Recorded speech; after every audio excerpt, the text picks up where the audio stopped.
예, 신영목의 X10입니다. 양궁에서 정중앙을 뚫어서 만점을 받는 것처럼 주식시장에서 이 관통할 수 있는 종목들로 10배 수익을 기대하는 그런 시간입니다. 신영목의 X10인데요. 메리츠증권 광화문 금융센터 신영목 이사님 오셨습니다. 어서 오십시오. 안녕하십니까. 코스피가 3,300 목전에서 여러 가지 이유들로 그죠? 경기에 대한 우려들, 또 관세, 우리는 세제 개편이나 이런 것 때문에 조금 조정 구간 혼란스러운 국면이기도 합니다. 증시 전망과 함께 포트폴리오 전략부터 주시겠어요? 사실 많이 올라오기도 했고요. 네. 우리나라가 올해 연간 코스피가 가장 많이 올랐으니까 네. 가장 중요한 건 상법 개정이 가장 기대감이 컸던 거고, 사실은 이게 또 조정받을 때쯤 해서 이 세제 개편안이 이제 시장의 기대에 못 미치는 그 개편이 나오다 보니까 상당히 시장이 출렁했던 것 같고, 물론 이제 아마 이번 주 내로는 결정이 될 것 같은데 어떻게 결정되냐에 따라서 시장에 단기적인 충격판이 있을 수 있다. 왜냐면은 항상 보면은 아마 앵커님께서도 기억하실 겁니다. 이게 네. 항상 대주주 양도 차익, 과거에 10억이었을 때 10월부터 장이 안 좋았다는 거를 이 주식 투자하시는 네. 분들은 다 아실 거예요. 근데 그게 다시 50억에서 10억대로 돌아간다고 하면은 상당히 좀 시장은 좀 약간 혼란스러울 수밖에 없다, 이렇게 생각이 되고요. 물론 이제 그게 정해진 게 아니고 원안으로 복귀될지 아니면 20, 30억에서 절충안이 나올지는 아직까지는 정해지진 않았지만 그런 어떤 결정에 따라서 시장의 단기적인 이 어떤 흔들림은 있을 수가 있다, 그렇게 예상하고 있습니다. 네. 그러면 이제 상법 개정안도 남아 있잖아요. 자사주 소각이나 이런 것도 있는데 상법 개정안은 21일로 본회의로 좀 연기가 돼서 이것도 좀 시간을 기다려야 될 상황이네요. 그죠? 예. 근데 사실은 우리나라 증시가 올해 이렇게 좋았던 가장 큰 주요 원인이 바로 그렇죠. 상법 개정이거든요. 그렇죠. 예. 물론 이제 주도주는 따로 있겠죠. 우리가 네. 조방원이라는 하는 기존의 어떤 AI 관련된 섹터라든지 방산주라든지 원자력이라든지 이런 주식도 오늘 거기에 하나 더 덧붙이자면 화장품까지인데, 아무튼 지수가 이렇게 크게 오를 수 있는 가장 큰 요인은 상법이었고요. 근데 1차 상법 개정안은 일단 잘 넘어갔고, 네. 사실은 이제 2차 상법 개정안이 좀 더 주주들에게 주주 친화적인 그런, 기업들에게는 반대로 좀 나쁠 수 있는 그런 상법 개정안인데, 사실 굉장히 좋은 이슈임에도 불구하고 이게 이제 세제 개편안 때문에 그냥 모두 그냥 다 덮여버리는 그런 상황이 되는 상황이고요. 근데 세제 개편안 때문에 주식들이 대부분의 종목들이 조정을 많이 받았는데 상법 개정 관련된 주식들도 조정을 많이 받았다는 거죠.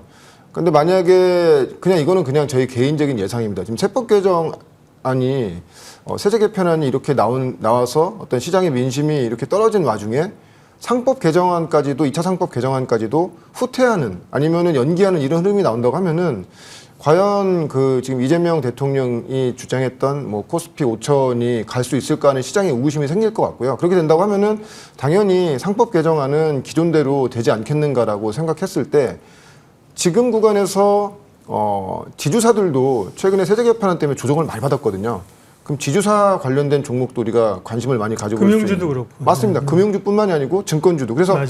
예. 어떻게 보면은 사실은 지수가 3,200, 3,300을 다시 뚫고 가기는 힘들겠지만 닫혀 있는 지수 내에서 어떤 순환매상으로 봤을 때는 예. 지금 방금 언급드렸던 이런 종목들도 2차 상법 개정안이 개정되는 이런 시기쯤 해서 상당히 좋은 흐름이 나오지 않겠는가. 그러니까 너무 시장의 변동성이 나오더라도 사야 될 종목은 분명히 있는 것이고요.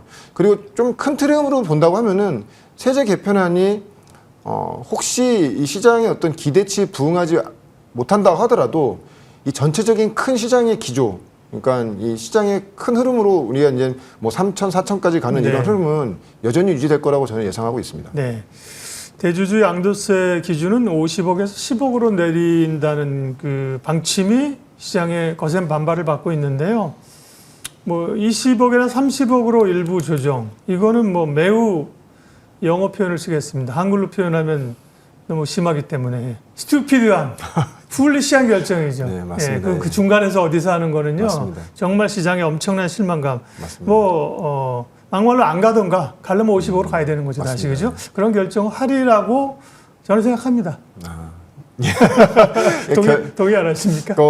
사실 다들 그렇게 예상하고 계시잖아요. 네. 그렇기 때문에 시장의 예상을 네. 뒤엎는 네. 원하는 대로 그냥 다시 50억으로 간다고 하면은 네. 오히려 시장이 더 훨씬 좋아질 수 있을 거다. 네. 예, 저는 그렇게 동의하시는데 생각하고 걱정이 좀 더 있으신 것 같아서. 네. 있습니다. 자, 오늘 종목 가기 전에 지난주에 얘기하신 하나솔루션을 잠깐 리뷰를 해야 돼요. 하나솔루션의 태양광 사업의 기대감들 이런 걸 얘기하시면서 다만 지난주 얘기입니다. 오후에 실적 발표가 있기 때문에 노이즈를 좀 확인을 하시는 게 좋다고 하셨는데 다만 뭐 실적이 생각보다 좋게 나왔으면 5에서 7% 오르고 나쁘게 나왔으면 그 정도 떨어지는 건데 13%가 떨어졌어요. 그죠? 완전 급락을 맞으면서 좀 충격적으로 받아들였고 한편으로 생각하면 그날 하루를 본 게 아니니까 그렇게 떨어졌다는 게 기회인가? 뭐 이런 생각이 듭니다. 리뷰 좀 해주시죠. 네. 뭐 이런 리뷰할 때 가장 간단한 거는 네. 그냥 직관적으로 말씀드리는 게 좋은 것 같은데요. 지금이 저는 매수 타이밍이라고 보고 있습니다. 예. 왜냐면은 그때도 당시에도 말씀드렸지만은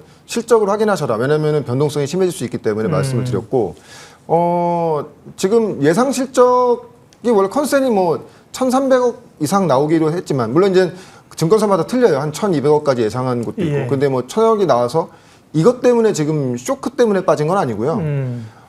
3분기가 이제 적자가 된다는 거죠. 예. 왜 그러냐면은 지금 이 말레이시아와 한국에 있는 그 모듈이 이제 불량이 좀 나는 바람에 다시 그 공장이 재가동이 해야 되는 그런 이슈가 있거든요.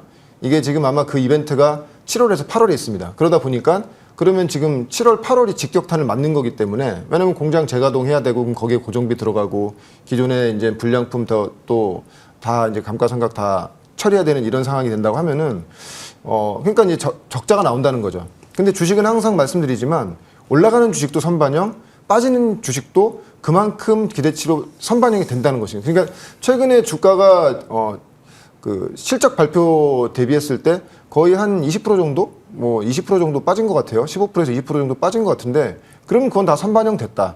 그렇지만 우리가 전체적인 큰 틀으로 봤을 때는 미국의 주택용 태양광 시장은 여전히 견조하고 중국이 지금 감산에 들어간 상태이기 때문에 특히나 지금 보면은 신재생 쪽으로 보면 우리가 어제도 그 에코프로 BM 실적 나왔지만 중국 관련된 신재생 관련된 그 밸류체인이 뭐 중간재라든지 소비재가 미국에 지금 잘 못 들어가고 있습니다. 그런 시장을 우리 국내 업체가 선도적으로 들어간 업체들이 예. 거기서 이익을 향유하고 있기 때문에 하나솔루션은 지금부터 우리가 좀, 네. 좀 적극적으로 이제 임하셔도 된다. 왜냐하면 우리나라 자체적으로도 신재생 관련된 정책이 이제 하반기 나온다고 하면은 당연히 태양광에 대한 정책이 나올 수 있기 때문에 우리가 하나솔루션이라든지 뭐 HD 현재 에너지 솔루션 이런 종목들 그리고 SK 이터닉스 같은 종목도 우리가 여전히 좀 관심권에 둬야 된다 이렇게 말씀드리고 싶습니다. 지난주 말씀하신 한화솔루션 리뷰했고요. 오늘 엑스텐 종목인데요. 제가 공개하겠습니다. CJ이고요. 제가 이제 말씀드리는 이유는 키워드를 먼저 말씀드리려고 타이밍을 맨날 놓쳐가지고요. 네, 먼저 말씀드리고 CJ 올리브영의 매출이 1조 원대 성장한다. 장외 예상 시총이 7조 원에 달한다. 향후 합병과 상장 기대감이 있다. 결국은 CJ 올리브영의 모멘텀을 지주사인 CJ가 받을 수 있다는 게 오늘 포인트군요. 자세히 설명해 주십시오. 상법 개정 관련돼서도 수혜가 되겠지만 네. 저는 너무 이제 상법 개정에만 엮여 있는 종목보다는 자회사의 어떤 그 성장의 이슈가 좋은 종목들이 더 좋다고 보거든요. 네. 그래서 제가 과거에도 LS라든지 네. 그다음 CJ는 사실은 제가 지금 세 번째 말씀드리는 건데 앞전에서는 한 18만 원 목표가 말씀드렸던 것이 거의 이제는 17만 7천 원까지 갔었고요.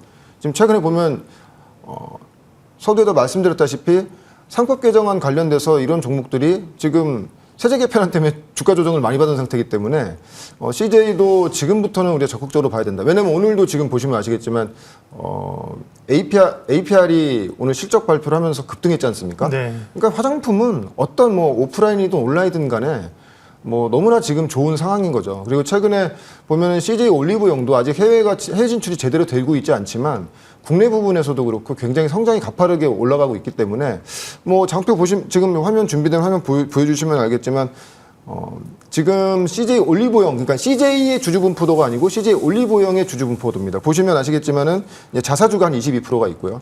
근데 CJ의 어떤 그 고민은 그거죠. 과연 이것을 위해서 경영승계를 해야 되는데 이거를 뭐 상장을 한다든지 아니면은 합병을 해야 되는데 지금 상장은 사실은 되게 힘든 그 상법 개정 때문에 힘든 상태고요. 사실 상장이 된다고 하더라도 합병을 하는 것이 훨씬 그 지배구조 체제에 훨씬 좋거든요. 그렇게 된다고 하면은 지금 있는 CJ 올리브영에 있는 이 합병 시에 이 자사주를 소각해야 되고, 그렇게 되면은 당연히 CJ가 갖고 있는 지분 가치가 올라가는 이런 효과도 있을 거고요. 단순히 이런 이벤트뿐만이 아니고 지금 올리브영의 어떤 지분을 CJ가 한 50% 이상을 들고 있는데, 지금 CJ 올리브영의 지금 어떤 2분기 실적도 상당히 좋을 거로 지금 예상이 되고 있거든요. 그래서 뭐 서두에도 말씀해 주셨지만 지금 CJ 같은 경우에는 시가총액이 지금 다른 자회사가 많긴 하지만 한 4조 원대 초반이고요. 4조 2천억 정도 되는 것 같은데, 지금 올리브영 같은 경우에는 한 7조 이상 장외시장에서 지금 몸값을 인정받고 있거든요. 제가 CJ 연초에 말씀드렸을 때가 한 4조 정도의 몸값이었는데 워낙 업이 좋다 보니까 지금 몸값이 계속 올라가고 있습니다. 지금 CJ 입장에서는 CJ 주가가 낮고 CJ 올리브영의 몸값이 올라가면 올라갈수록 1대1로 합병할 수 있는 굉장히 좋은 그런 구도이기 때문에 CJ는 상대적으로 조정을 많이 받아 있고 올리브영이 지금 장외시장에서 몸값이 계속 올라가고 있다면 지금 정도 구간에서는 상당히 좀 매력적인 어떤 매수 포인트가 아니겠는가. 왜냐하면 고점 대비했을 때 한 20%에서 25% 조정을 이미 받았고요. 그리고 이벤트로 말씀드린다고 하면은 서두에도 말씀드렸다시피 2차 상법 개정안은 어떻게 됐든 간에 물론 그 대기업 입장에서는 좋은 건 아니지만 주주 입장에서는 좋은 어떤 모멘텀이기 때문에 그런 어떤 이벤트적인 측면, 그리고 이제 실적 발표가 아마 CJ가 1분기 실적 발표할 때도 다른 자회사의 실적은 거의 언급이 안 됐어요. 올리브영의 실적만 봤는데 네. 이번에도 아마 올리브영 실적 좋게 나올 거로 예상합니다. 왜냐하면은 APR이라든지 다른 화장품 업체들이 이제 아마 이번 주 실적 발표 많이 할 것 같은데, 그렇게 된다고 하면은 자회사의 실적까지 성장성까지 본다고 하면은 CJ는 지금 정도 구간이 상당히 좀 매수 적기가 아니겠는가 그렇게 예상하고 있습니다. 네. 사업 자회사를 가지고 있는 쪽이 더 이제 견조한 거죠. 두산 같은 경우가 이제 그런 거죠. 맞습니다. 두산이나 LS 뭐 네. 그런 경우고요. 맞아요. 예. LS도 말씀을 해주셨고요. 네. 그러면 이제 실적 발표가 좀 또 남아 있고 가격 전략은 어떻습니까? 지금 사실 올랐다가 좀 조정을 전체적인 말씀하신 이제 상법 개정안에 대한 이런 것 때문에 올랐다가 조금 조정을 받고 있습니다. 네. 전고점까지는 저는 기본적으로 갈 수 있다고 봅니다. 왜냐하면 2차 상법 개정에 대한 기대감도 있고, 만약에 올리브영이 실적이 잘 나온다고 하면은 아마 그 뒷바람까지 붙어서 최소 17만 7천 원이 아니라 제가 이제 최초에 두 번째 나와서 소개시켜드렸던 18만 원 목표가까지는 도달할 수 있는 지금 구간이라고 생각하고요. 그래서 목표가는 18만 원, 손절가는 13만 원 정도를 잡고 지금부터 좀 적극적으로 매수를 좀 하셔도 되는 그런 종목이다, 이렇게 말씀드리고 싶습니다. 네. CJ도 그렇고 사실 지주사들이 그동안에 이제 뭐 더블 카운팅이나 이런 것 때문에 사업 내용이 없다는 것 때문에 사실 밸류를 매기가 굉장히 어려웠어요. 그죠? 그래서 밸류를 되게 낮게 줬잖아요. 그죠? 맞습니다. 예. 그런 것들은 이제 상법 개정안이나 이런 걸로 재평가가 되고, 말씀하신 사업회사를 가지고 있는 이런 쪽은 이제 리레이팅이 좀 되는 과정. 예전부터 사실 얘기했는데 잘 안 됐거든요. 맞습니다. 이번에 이제 그런 과정이 될까요? 2차 상법 개정안은 사실은 그 리레이팅이 될 수 있는 좀 더 핵심적인 요소들이 많이 들어가 있기 때문에 만약에 그렇게 된다고 하면은 아마 해외 투자가들도 굉장히 관심을 많이 가죠. 왜냐면 이 정부가 진심이구나라는 걸 알 수 있기 때문에 네. 좀 더 중장기적으로는 좋은 수급들이 많이 들어올 거로 저는 기대하고 있습니다. 네. CJ는 효자가 조금 더 있으면 좋은데, 그죠? 예를 들면 본업이 있었던 또 지금 CJ 제1제당이 맞나요, 그죠? 이런 쪽이 맞습니다. 이쪽이 사실은 어떻게 보면 약간 좀 본업이잖아요, 그죠? 맞습니다. 이런 쪽이 조금만 좋아지면 좋을 텐데 지금은 이제 올리브영의 이제 모멘텀만 좀 반영돼서 그건 조금 아쉽네요. 근데 워낙 올리브영의 성장이 압도적인 성장, 그러니까 이렇게 말씀드리기에 좀 민망할 정도로 너무 큰 성장이 나오고 있기 때문에 지금 화장품 업체들 실적 보시면 지금 뭐 YOY, QOQ 대비했을 때 뭐 100%, 200%씩 성장이 되니까 지금부터가 어떻게 확장 국면이 있기 때문에 사실 올리브영은 아직 해외 해외 판로를 아직 크게 개척한 상태도 아니거든요.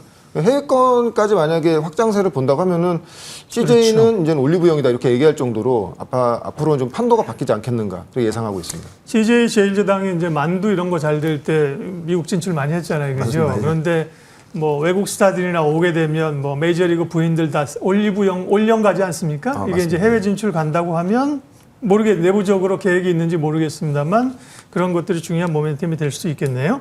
신영목의 X10 오늘 관심 종목 발굴 종목은 지주사 CJ였습니다. 메리츠증권 광화문금융센터 신영목 이사님 함께했습니다. 고맙습니다. 맞습니다.